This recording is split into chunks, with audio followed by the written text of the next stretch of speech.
Assalamualaikum warahmatullahi wabarakatuh.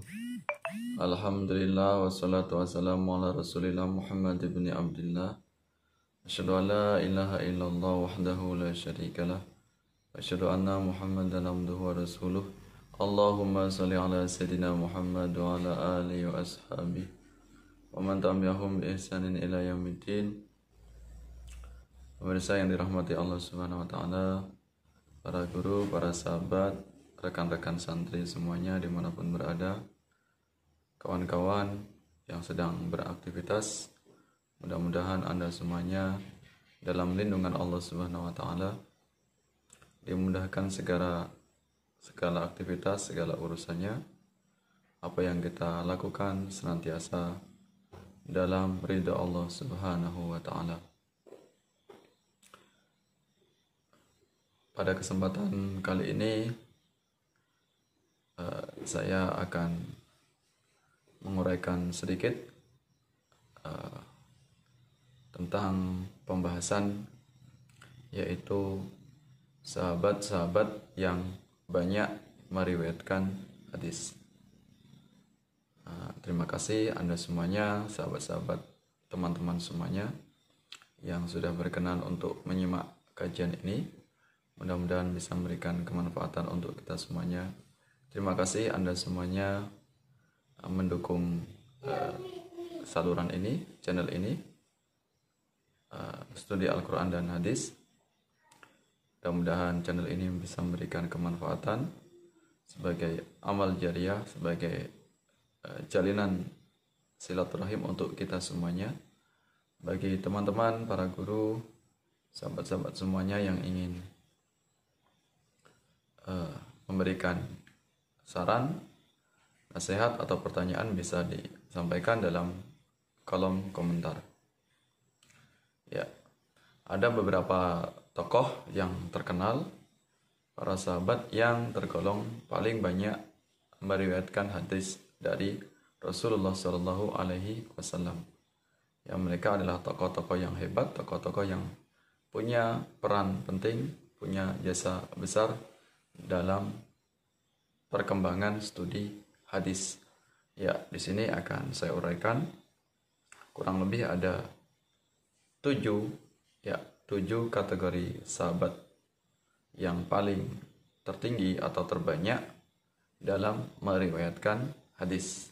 Ya, hadis atau sunnah dari Rasulullah Shallallahu Alaihi Wasallam. Yang pertama adalah Abu Hurairah. Itu beliau merekam hadis atau menghafal hadis dari Rasulullah sebanyak 5.374 hadis. Ya. Jadi Abu Hurairah ini adalah tokoh yang paling banyak di antara sahabat-sahabat yang lain yang banyak meriwayatkan hadis. Jadi yang terbanyak dalam studi hadis atau dalam periwayatan hadis, yang paling banyak menghafal hadis adalah Abu Hurairah. Abu Hurairah ini dalam banyak riwayat tokoh yang termasuk kalangan terakhir memeluk Islam, kurang lebih hidup bersama dengan Rasulullah antara 3-4 tahun. Jadi tidak lama setelah beliau membersamai Rasulullah, kurang lebih 4 tahun kemudian Rasulullah wafat. Ya, jadi hanya kurang lebih rentang antara 3-4 tahun bersama dengan Rasulullah sampai Rasulullah kemudian wafat. Jadi beliau termasuk tokoh yang kelompok atau golongan terakhir dalam memeluk Islam. Kemudian mengapa beliau ini atau Abu Hurairah ini paling banyak meriwayatkan hadis di antara sahabat-sahabat yang lain yang lebih duluan memeluk Islam atau as-sabiqunal awwalun atau lebih dahulu dalam mempelajari Islam?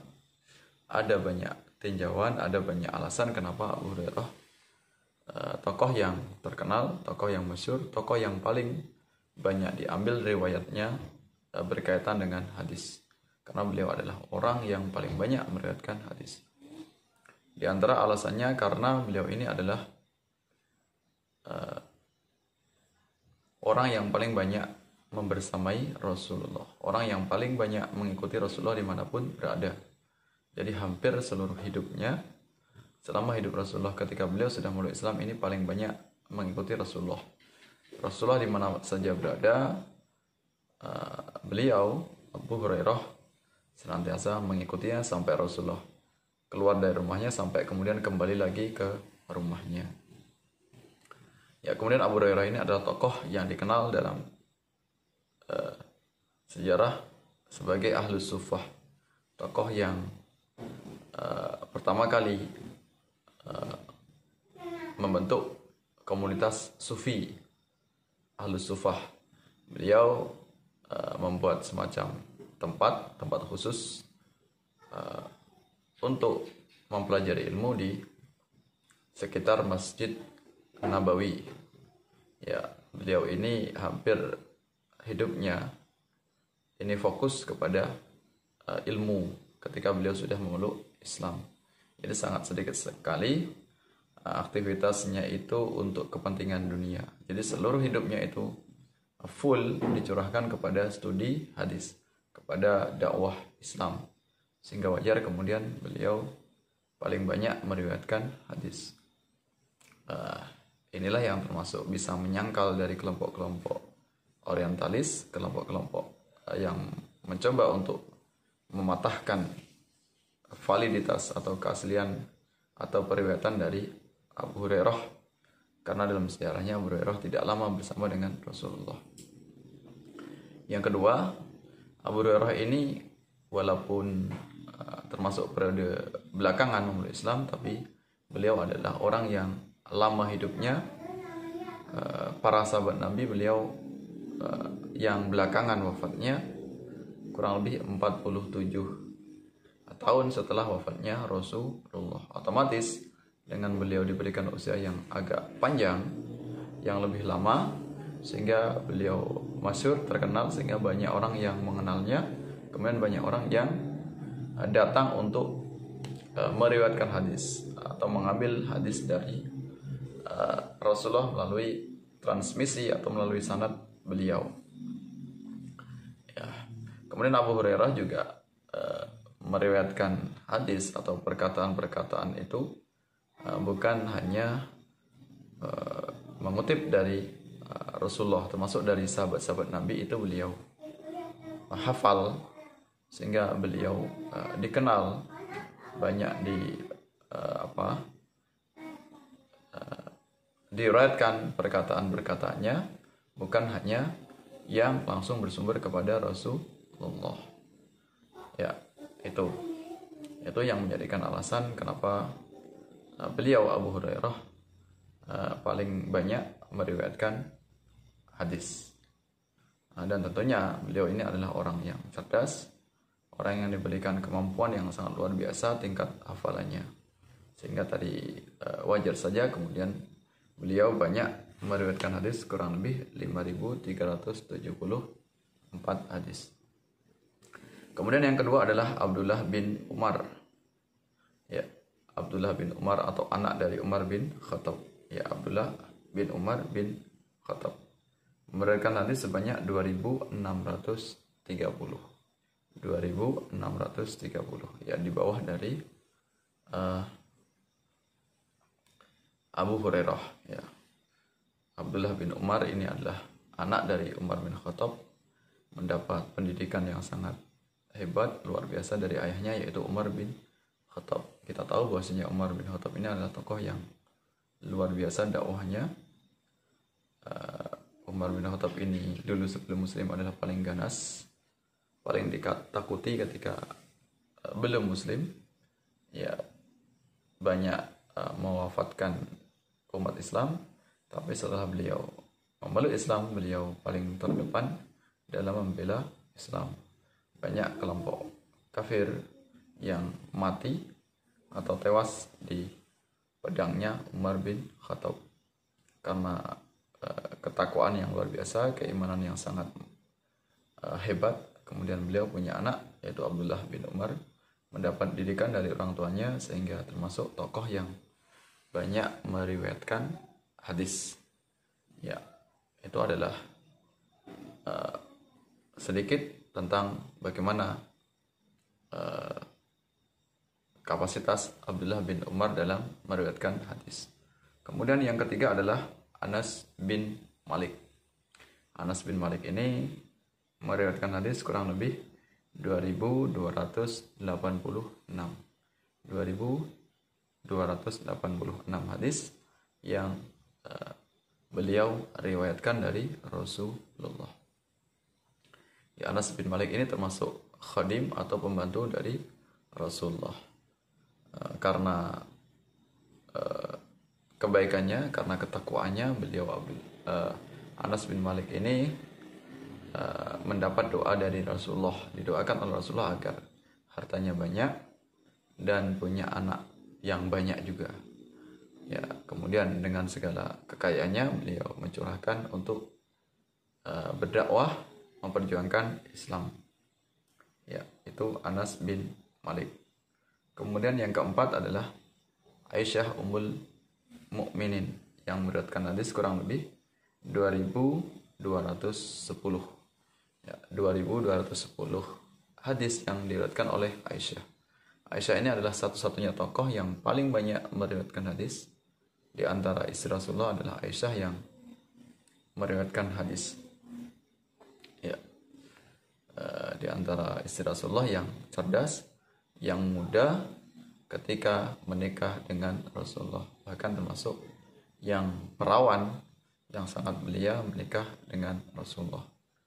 Maka tepatlah kemudian Rasulullah menikahinya di usia yang muda, berbeda dengan istri Rasulullah yang lainnya yang rata-rata adalah janda yang telah ditinggal wafat oleh suaminya.